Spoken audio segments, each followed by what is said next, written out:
आता आपण भाग 42 पाहणार आहेत अनाथपिंडिकाची धम्मदीक्षा आणि त्याचबरोबर राजा प्रसेनजीत यांची धम्मदीक्षा। आता अनाथपिंडिक कोण होता?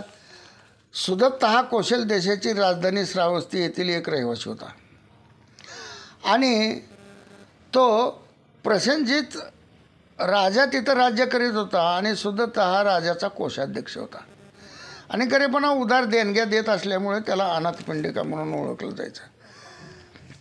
आणि मग हे सगळं काही आजूबाजूला चाललेलं आहे। भगवान बुद्धाच्या मागे लोक चाललेले आहेत, धम्मदीक्षा घेत आहेत आणि ते कशासाठी घेते याची त्याने सर्व माहिती घेतली आणि अनाथपिंडिकांनासुद्धा तथागत गौतम बुद्धाकडून आपली दीक्षा घेतली आणि हे असं त्याचा कोषाध्यक्ष प्रसेनजीत राजाचा सुद्धा बौद्ध धम्म घेतो, दीक्षा घेतो हे कळाल्याच्या नंतर राजा प्रसेनजीत याने सुद्धा धम्मदीक्षा घेतली। ती कशी घेतली ते आपण इथं पाहूया। राजा प्रसेनजीत यांची धम्मदीक्षा।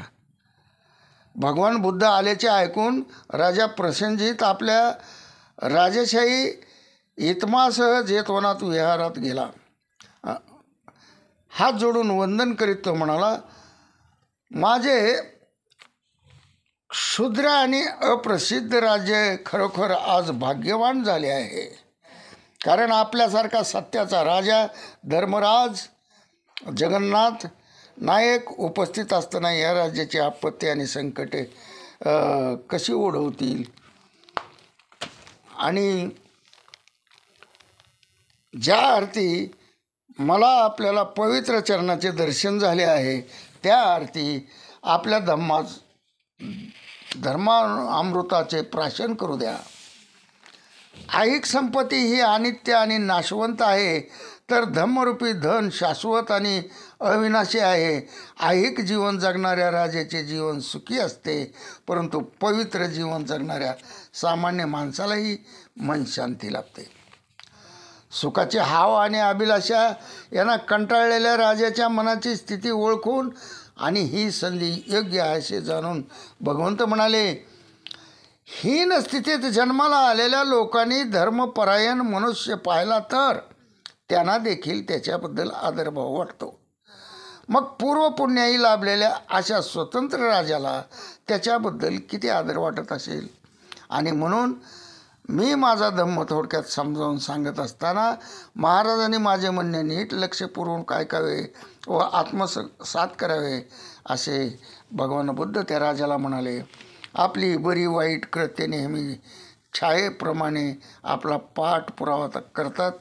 सर्वात आधी गरज कशाची असेल तर ती करुणामय हृदयाची। आपल्या प्रजाजनांना एकुलत्या एका मुलाप्रमाणे माना, त्याच्यावर जुलूम करू नका, त्याचा नाश करू नका। आपल्या शरीराचा प्रत्येक अवयव आपल्या ताब्यात ठेवा। कुकर्माच्या विचाराचा त्याग करा व सन्मार्गाने जावा। दुसऱ्यांना पायदळी तोडून स्वतः उच्चपदी चढू नका। दुःखितांना सुख द्या आणि त्याला आपला मित्र माना। राजेशाही बडेजावास अधिक महत्त्व देऊ नका किंवा तोंड पूजा करणाऱ्यांची गोड शब्दात केलेली स्तुतीही ऐकू नका। तपश्चर्याने स्वतःला क्लेश करून घेण्यात काही लाभ नसतो, म्हणून धम्माचे चिंतन करा व सदाचरणाचे नियमाचे महत्त्व ओळखा। दुःखांचे व अनिष्ट गोष्टींचे पर्वत आपल्या भोवती सर्वत्र उभे आहेत आणि खऱ्या धम्माचा विचार केल्याने त्यातून आपली सुटका होऊ शकते। मग अन्याय करण्यात काय फायदा आहे? सर्व शहाणे लोक शारीरिक सुख भोगाची उपेक्षा करतात, ते काम वासनाचा तिरस्कार करतात आणि पवित्र जीवनाचा अवलंब करतात। झाडाला आग लागली तर त्याच्यावर पक्षी कसे राहू शकतील? जिथे वासना असते तिथे सत्य राहू शकत नाही।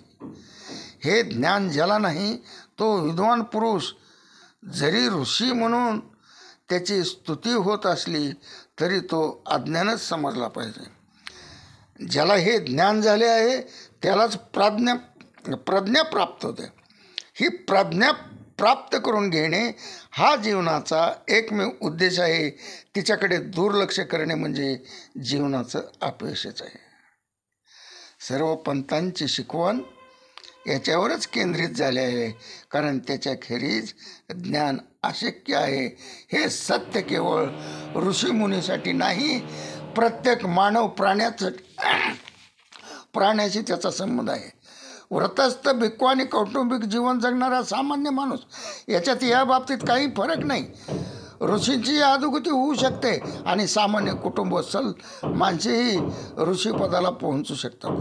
काम वासनेच्या भरतीपासून सर्वांना सारखाच धोका असतो.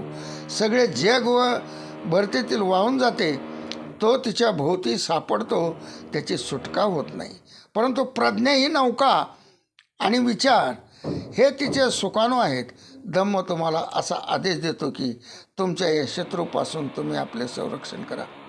आपल्या कर्माचे परिणाम टाळणे आपल्याला अशक्य आहे, म्हणून आपण सत्कर्मेच करावे. आपल्या हातून दुष्कृत्य होऊ नयेत म्हणून आपण आपले विचार तपासून पाहू नये, कारण आपण जे पेरतो तेच आपणाला मिळते.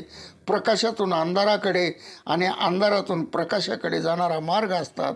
अंधारातून गडद अंधाराकडे आणि संधी प्रकाशातून अधिक उज्ज्वल प्रकाशाकडे जाणारे मार्गही असतात.